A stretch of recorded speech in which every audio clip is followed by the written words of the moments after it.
Almost within sound of enemy guns, Allied soldiers in North Africa hold religious services before going into battle. Here, amid the ruins of an ancient Roman church, officers and men of all ranks, British, French, American, unite in holy worship. Men of many nations, many creeds and many faiths, finding brotherhood and spiritual comfort in a land far from their homes.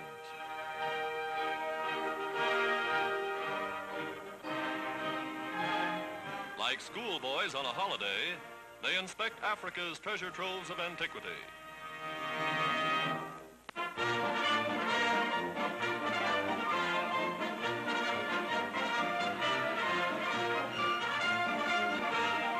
Discovering a swimming pool built centuries ago by the Romans, soldiers welcome the chance to remove some of the dust and grime of the desert. First, real soap and showers.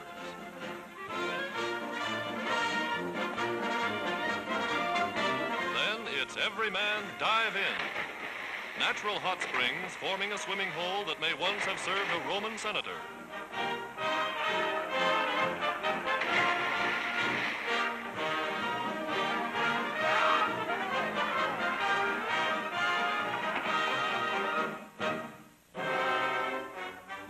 Pushing on toward Tunis and Bizerte, Allied tanks and guns take up the fight.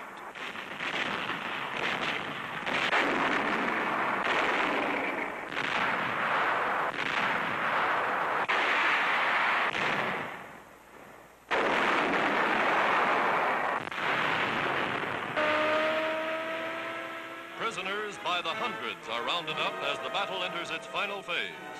Some 30,000 Axis soldiers captured since the British took the Merat line.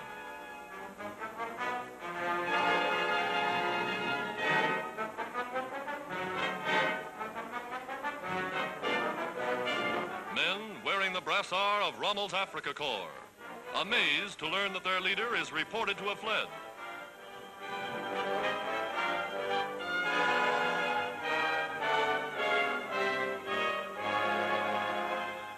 Into trucks for camps behind the lines, glad that as far as they're concerned, the war is over.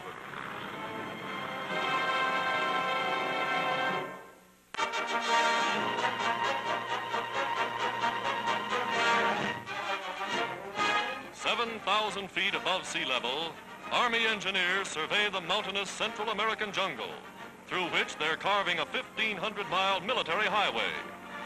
By muleback and afoot, they're blasting a path through a wilderness never before conquered by man.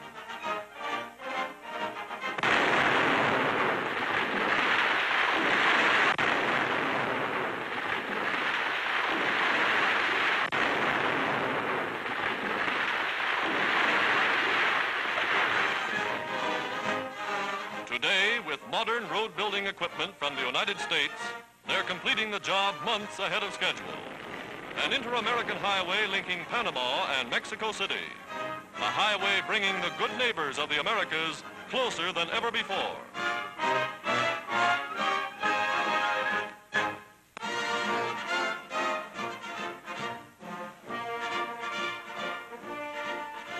The veil of secrecy is lifted from some of the Army's defenses of the nation's capital. Mobile guns, troops, and the picked guards of the White House are now familiar sights in wartime Washington. Behind the scenes, the Army Interceptor Command checks the movements, knows the position of every plane within hundreds of miles, is ready to flash a warning upon a moment's notice.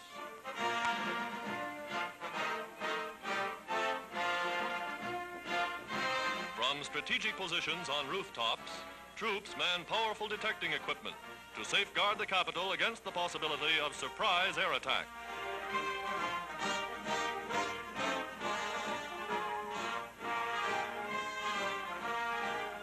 From scores of camouflaged emplacements, anti-aircraft batteries point grim steel muzzles toward the sky.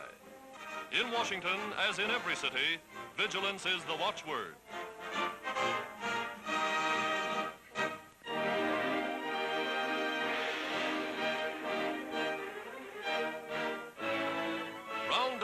In Australia, ranchers on the island continent driving huge herds to market to supply beef for Allied soldiers at home and overseas.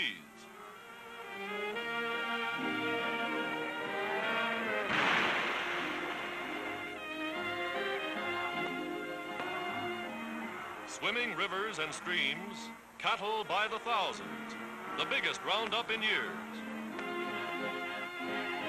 From the far western ranges of North America come picturesque scenes of great sheep herds on the move, seeking greener, richer pastures.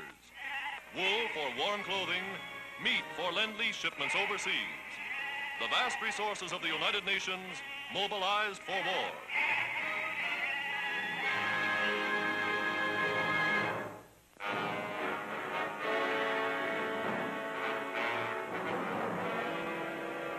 A United States Coast Guard cutter patrolling the stormy North Atlantic, guarding Allied convoys from lurking enemy raiders.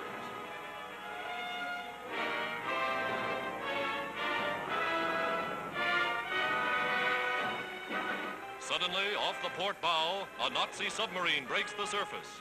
The cutter's guns open fire.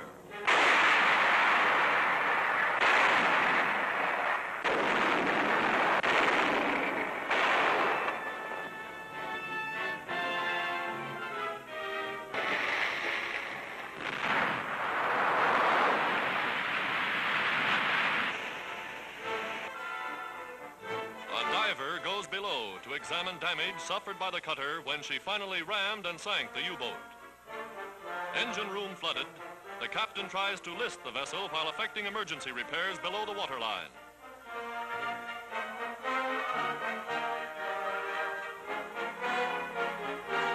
A Polish destroyer comes to the rescue, taking aboard 100 of the cutter's crew when the skipper is forced to lighten his ship.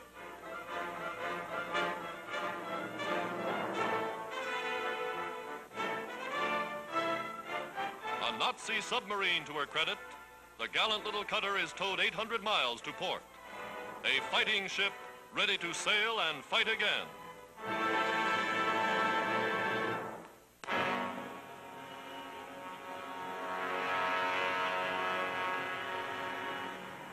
Flying fortresses, manned by United States Army Air Force crews, bound for Germany in broad daylight.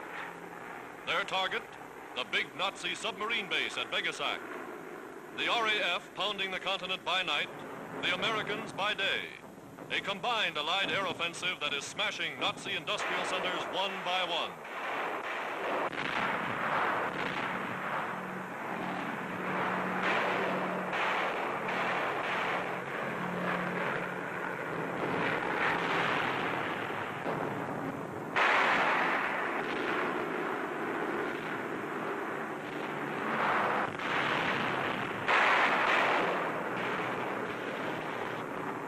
Bound for home.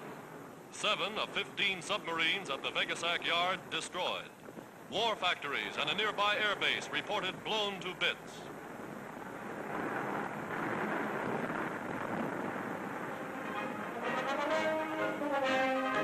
Somewhere in England, Allied ground crews anxiously await the return of the raiders.